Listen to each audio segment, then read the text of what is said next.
Hi everybody, how's it going? It's Friday. I've got a little bit of free time, so I'm going to do another final update. Just some things I've picked up recently at thrift stores and whatnot.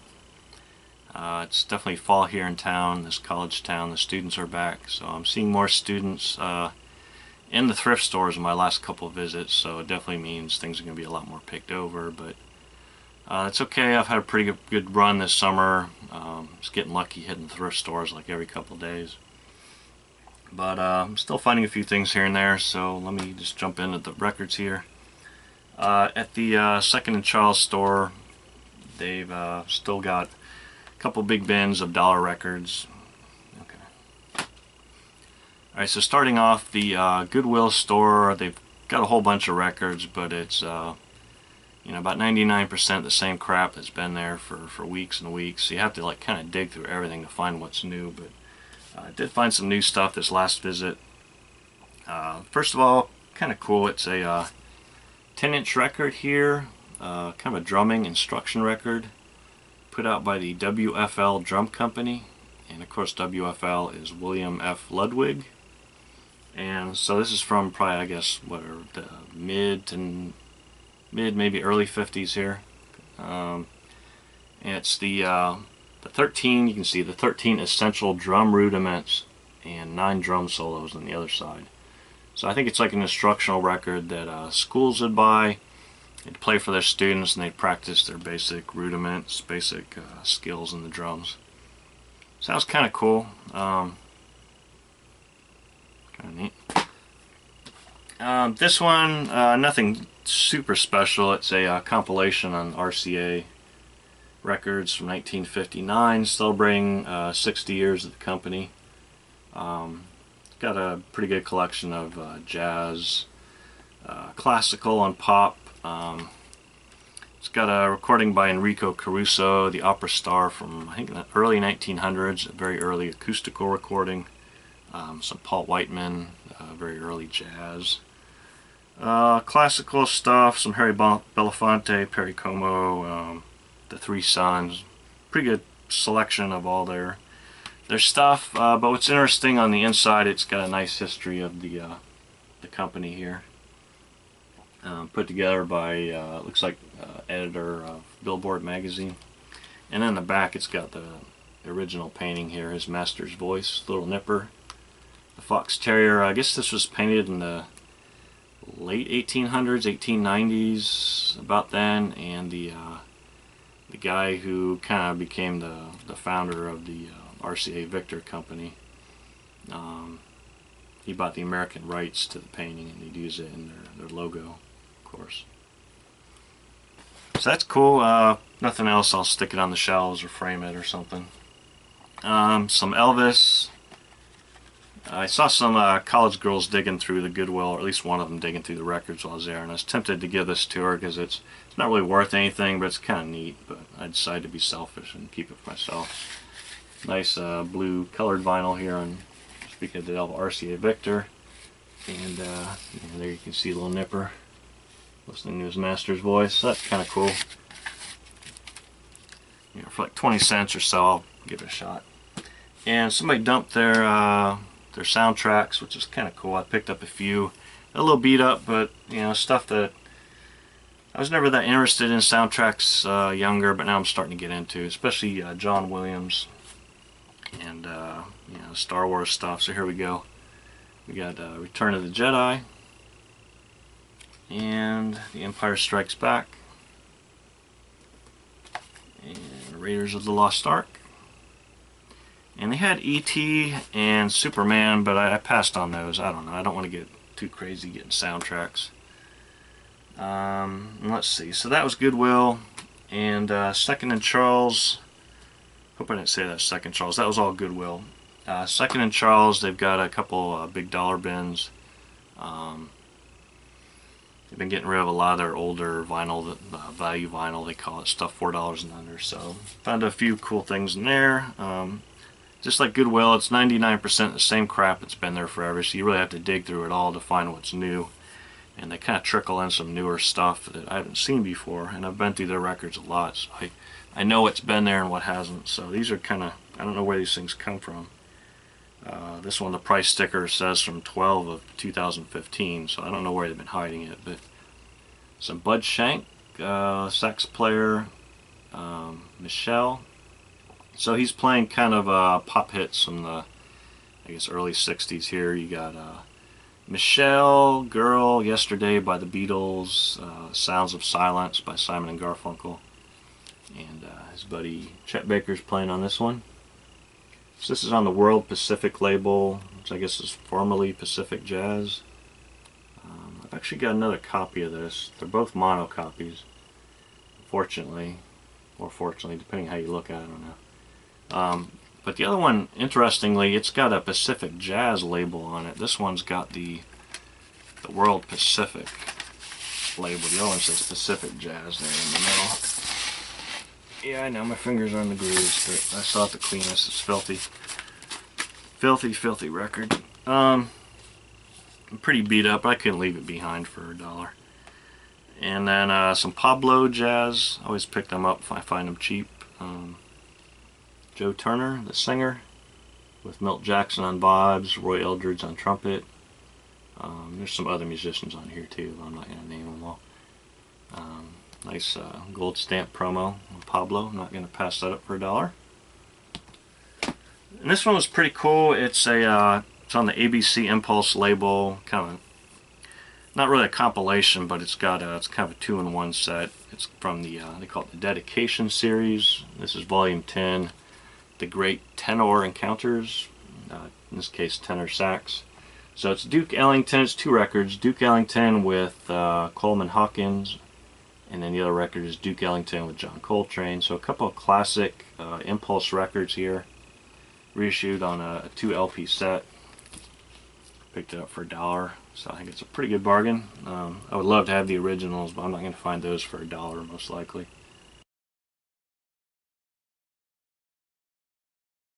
So this one's pretty cool. It's from 1976, 78. Produced for release by Michael Kuskuna. So probably a pretty decent job done on this. I've seen his name before, associated with like Blue Note and I think maybe Mosaic Records. They do some nice reissues. So that was Second and Charles, the Hospice thrift store here in town. They've really downsized their vinyl, which is sad. They moved it from the back of the store to the front, so it's going to be a lot more picked over. But I did find something I hadn't seen there before, and decided to grab it.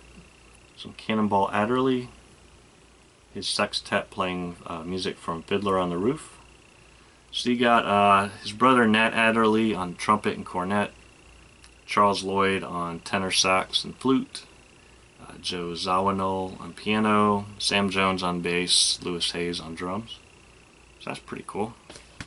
I keep saying pretty cool. Whatever. So that was that's the stuff here in town. Last week I was on vacation. We went down to Orlando. Stayed there with my family and my wife's parents, and my wife's brother and his family. All stayed at a big timeshare, but I only stayed there for a day. I went down to Clearwater to visit with my mom while they were having fun in Orlando, and poked around the thrift stores in the Clearwater, St. Petersburg area.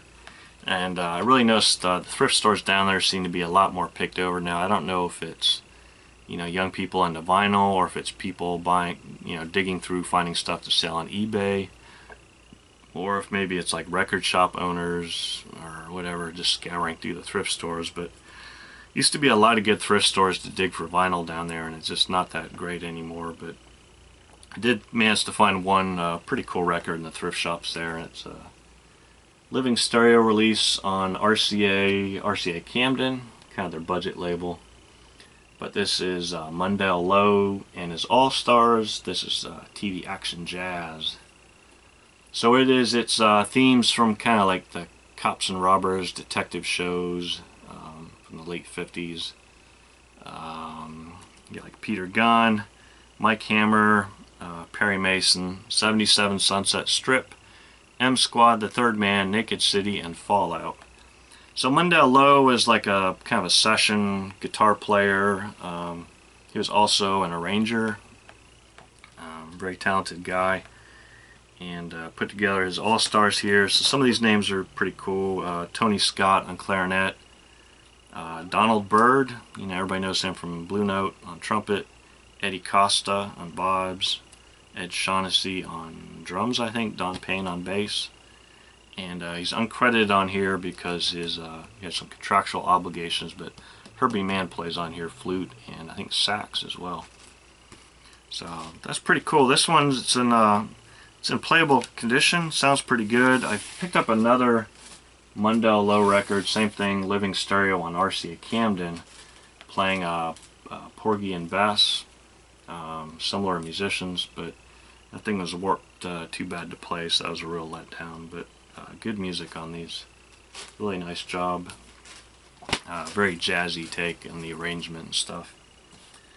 And while I was down in St. Pete, I stopped at a very dependable record store there. Not really my favorite, but always has good stuff. Bananas Records. They've got a huge warehouse with, you know, if you want all your classic stuff, your Zeppelin, your Who, your Stones, your Beatles, you can go there. And they have, like, you know, if you're looking for the primo pressing, they probably have it, but they have more of a retail shop. It's just kind of more of your regular record store. So I stopped in there and spent a few hours digging through. And in the back, they've got like their value vinyl stuff for, I don't know, $1 or $3. So when I found some really good stuff, I went back there and found a couple more things that were cheap.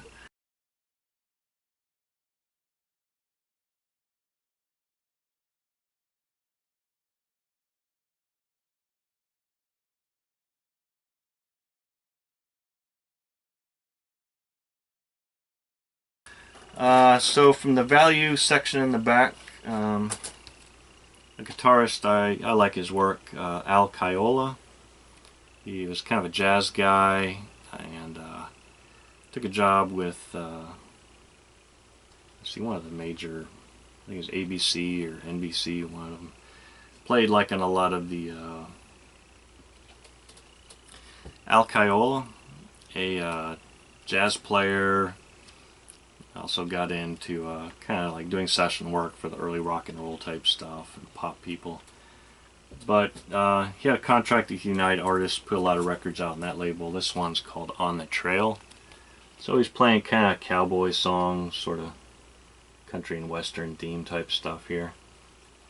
Pretty nice stuff. Nice stereo pressing on United Artists. So that was cool. I think it was $3. Alright, cat, come on, get off my records.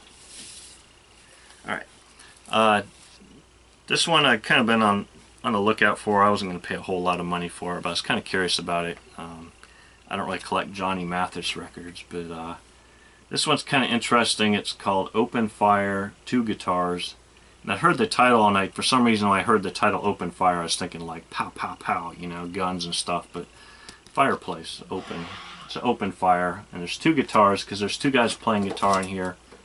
Al Caiola, who I just showed, and Tony Mottola, and the 2 of them are friends. Tony Mottola was under contract with Command Records and did a lot of work with them, but it's those 2 on guitar, and then Frank Carroll and great session player Milt Hinton on bass, and then Johnny Mathis on vocals. So nice relaxing kind of stuff.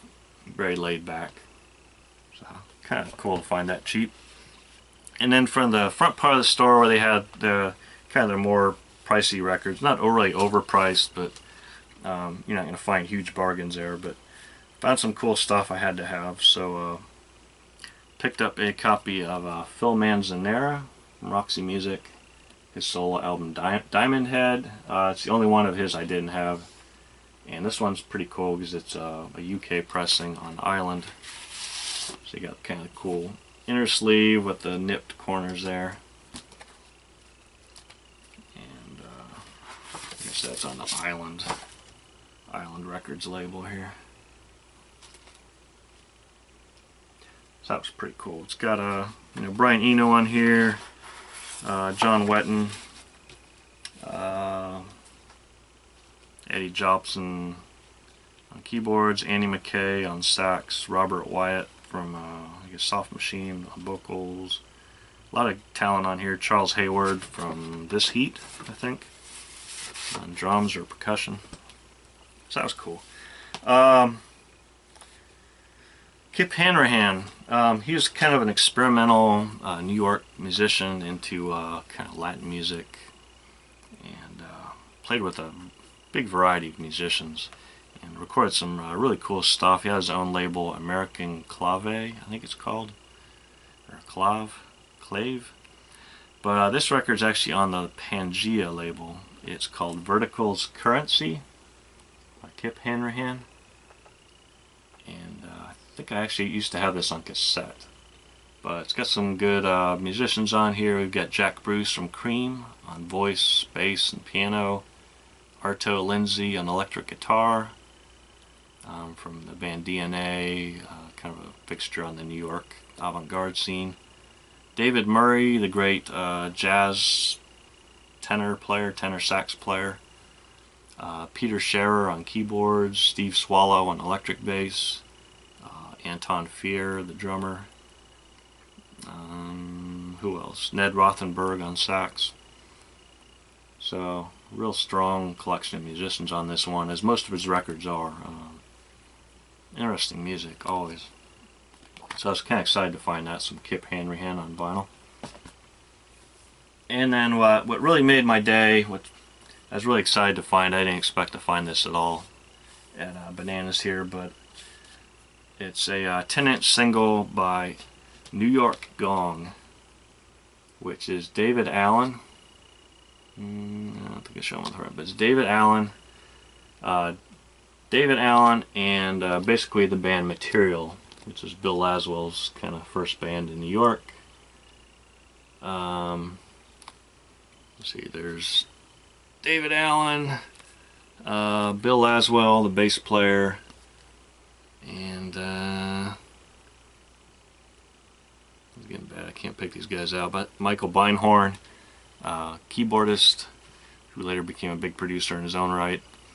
On the band here, but this is the single for Jungle Window, which features the sax player Gary Window, and then backed up with Much Too Old and Materialism. Yeah. So this is cool. It's Charlie. It's on the Charlie label out of France, I think. France or the UK. Maybe it's a UK pressing. I can't read without my glasses. So that was really cool. I didn't expect to find that. I've got the New York Gong album on CD, but not vinyl. So this is one of Bill Laswell's first recordings here, and then he kind of took off with his own thing. So that's pretty much it. But I have one more record. I broke down. I don't really buy much new vinyl, new pressings. They're too expensive.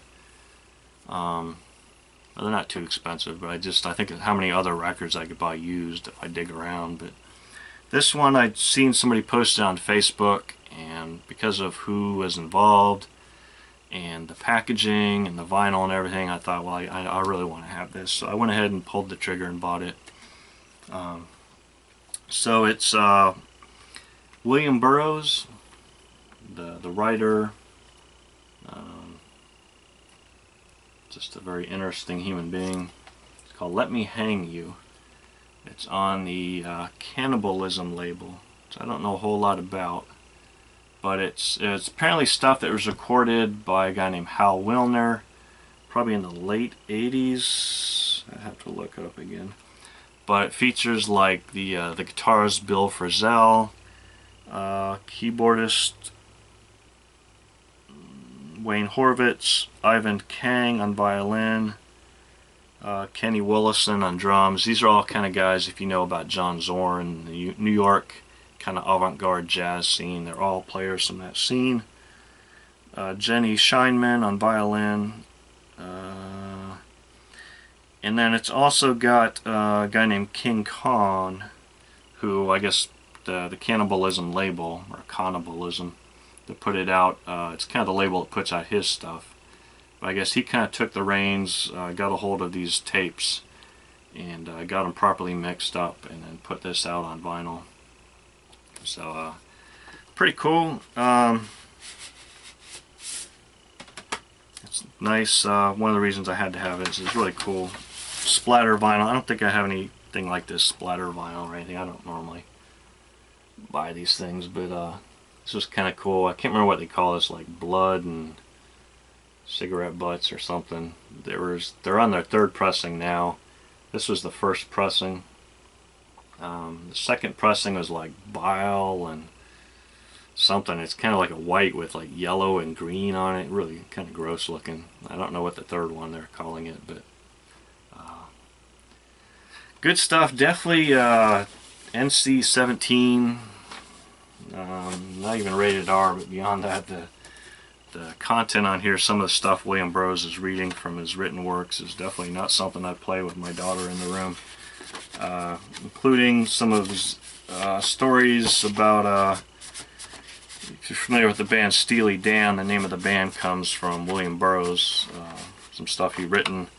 And Steely Dan was a device. I'm not going to say what kind of device it is. I always assumed it was a steel device, but when I listened to him reading his stuff about Steely Dan, apparently it's made out of rubber. I didn't know that. At least Steely Dan 2, the second version of it, because the first one apparently, you'd have to listen to it to hear what happened to Steely Dan 1. But yeah, definitely not for the kids, but I like that aspect of William Burroughs. I guess some would call his stuff obscene, but it's extremely creative. Kind of taps into the reptilian, inner conscious, subconscious of people. I really love his stuff. So I was really excited to pick this up. It's on a cannibalism label called Let Me Hang You. So it's kind of neat. You know, William Burroughs with some, you know, kind of ambient music in the back with the guitar of Bill Frisell, and then other tracks is more kind of rockish thing going on with King Kong. So that's pretty much it. Oh, and I forgot to mention, I don't know why I did this. When I was in Orlando, I went with my family, my in-laws. We went to downtown Disney. Now it's called Disney Springs, but at the Art of Disney store there, they actually sell Disney records. Yeah, they've gotten into putting out picture discs, but they started to reissue some of their classic records from the Disneyland Records label. So I picked up a couple of those. This one is Lady and the Tramp, and it's got a really nice reproduction. It's got the die-cut front here, where this oval called the magic mirror. You're looking through to the first page of the booklet inside. That's what that is. And these are, I guess, for the 50-year celebration of Disneyland Records, now called Walt Disney Records. And then the other one is Alice in Wonderland. Same thing, nice die-cut front there. I'm sure we have these, my wife and I, in our Disney Records collection, the originals. But it's nice to have these in just like mint condition. Haven't popped them open yet, but hopefully they sound decent. You can see they got the little vinyl vault logo there. I don't know who presses these. I'll have to look into that, but these are like $22 at the Disney park. I think you can order them online through Disney Emporium. They have a website. But yeah, really nicely done. Really nicely done. So that's it. That's it for the vinyl update. Thanks for watching. I'm going to try and make some, kind of mix it up, do some different videos. I don't know, it's kind of getting old just doing a constant, here's what I bought recently. I like doing it, but probably not the most exciting things to watch. So I'm going to try and make some different kinds of videos, so keep an eye out for those. Again, thanks for watching. See you next time.